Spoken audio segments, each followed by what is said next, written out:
Hi, this is Nagendra from NScape channel. ఈరోజు మన topic the Terminal List Dark Wolf web series review. ఇది Amazon ప్రైమ్లో తెలుగులో కూడా అవైలబుల్గా ఉంది. యాక్చువల్గా ఈ సిరీస్ 2022లో వచ్చిన ద టెర్మినల్ లిస్ట్కి ప్రీక్వెల్. ఫస్ట్ ఆఫ్ ఆల్ ఈ వెబ్ సిరీస్ కోసం చెప్పాలంటే బాగుంది, నచ్చింది, బాగా తీసి. టెర్మినల్ లిస్ట్ కూడా అంతే, ఈ డార్క్ వుల్ఫ్లో కూడా అంతే.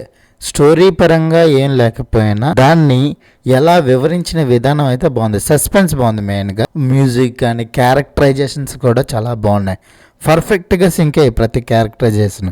మెయిన్గా క్రిస్ ప్యాట్ తక్కువ యాక్ట్ చేసిన తనకు ఉన్న రోల్ ప్రకారం బాగా యాక్ట్ చేశాడు. టైలర్ కోసం చెప్పక్కర్లేదు, ఇరక్కొడేశాడు. ఫస్ట్ పార్ట్ 1లో కూడా అలాగే, ఇప్పుడు పార్ట్ 2 కూడా అంతే. లూక్ హెమ్స్వర్త్ యాక్ట్ చేశాడు, అదే క్రిస్ హెమ్స్వర్త్ వాళ్ళ బ్రదరు. టామ్ హూపర్ కూడా తనకి ఇచ్చిన రోల్ ప్రకారం చాలా బాగా యాక్ట్ చేశారు. స్టోరీలోకి వెళ్తే, ఇరాన్లో అమెరికన్ సోల్జర్స్ టెర్రరిస్ట్ ఆర్గనైజేషన్ అందరినీ అంతమందించాలని ప్రయత్నిస్తున్న టైంలోని వాళ్ళకు ఒక సిచ్యువేషన్లో ఒకళ్ళ మీద యుద్ధం చేయాల్సి వస్తుంది. అలాంటిది వాళ్ళ టీం మెంబర్స్ అందరినీ అతన్ని చంపేశాడని చెప్పి అతన్ని తీసుకురావాలి పట్టుకొని రమ్మంటే అతను కాల్చేసి వచ్చేస్తాడు. ఆ సిచ్యువేషన్ బట్టి అతన్ని టెర్మినేట్ చేసేస్తారు, బెన్ ఎడ్వర్డ్స్ని. అక్కడ నుంచి వాళ్ళు వేరే దేశం వెళ్ళి హ్యాపీగా బతుకుదాం అనుకుంటారు. కానీ అనుకోని పరిస్థితుల్లో వాళ్ళకి జాయింట్ మిలిటరీ ఆపరేషన్ చేయాల్సి వచ్చింది. సీక్రెట్ ఏజెన్సీ ద్వారా మొసాద్ అండ్ సిఐఏ కలిపి ఒక ఆపరేషన్ చేస్తారు. ఎందుకు, వీళ్ళ ఆపరేషన్ ఏంటి, వాళ్ళ పరిస్థితి ఎదురయ్యాయి, వాళ్ళు ఎలా ఎదుర్కొన్నారు, చివరికి ఏమై అన్నది ఈ స్టోరీ. మెయిన్ హైలైట్స్ అంటే ఫైట్స్ అండి, చాలా బాగా డిజైన్ చేశారు. ప్రతిదీ చాలా డీటెయిల్గా వివరించారు అక్కడున్న సిచ్యువేషన్ని. దాని తగ్గట్టు కూడా ఎమోషన్ కూడా కన్వే చేశారు. అది బాగా నచ్చింది నాకు ఈ సిరీస్లో. మెయిన్గా tunnel fight and flight fight and bridge fight and climax fight అయితే మరీ హైలైట్. ఒక్కడే 100 మంది దగ్గర చంపించేస్తాడని అక్కడ ఉన్న సిచ్యువేషన్ కూడా క్లారిటీగా చూపించారు. చాలా బాగా డిజైన్ చేశారు. సీక్వెన్స్ బాగా డిజైన్ చేశారు.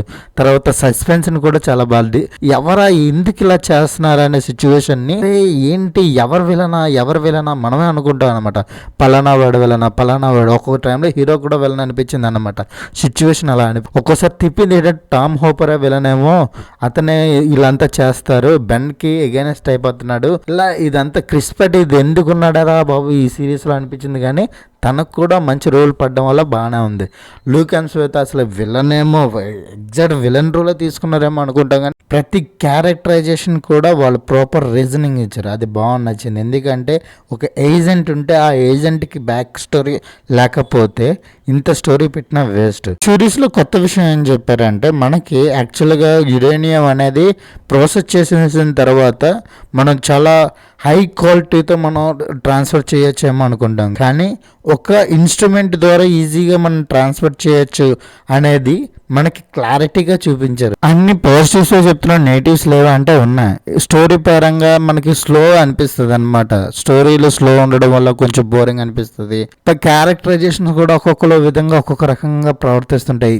ఇలాంటి ప్రవర్తన ఎందుకు, ఒక నీట్ సెటన్ వే అనేది మనకి క్లైమాక్స్ వరకు తెలియదు కాబట్టి అంతవరకు ఓపికగా ఉండాలి. అది కొంచెం డ్రాబ్యాక్. మిగిలిందంతా స్టోరీ బాగుంది. ఈ సీజన్కి పార్ట్ 2 ఎప్పుడు వస్తుందో అని నేను కూడా ఎదురు చూస్తున్నాను. ఎందుకంటే ఇది టెర్మినల్ లిస్ట్కి పార్ట్ 2కి ప్రీక్వెల్. తర్వాత దీని సీక్వెల్, ఈ డార్క్ వుల్ఫ్ సీక్వెల్ చూపిస్తాడా లేకపోతే టెర్మినల్ లిస్ట్ సీజన్ చూపిస్తాడా అనేది చూడాలి. నేను కూడా ఈగర్గా వెయిట్ చేస్తున్నాను. ఇంకా అఫీషియల్ అనౌన్స్మెంట్ అయితే ఏం లేదు.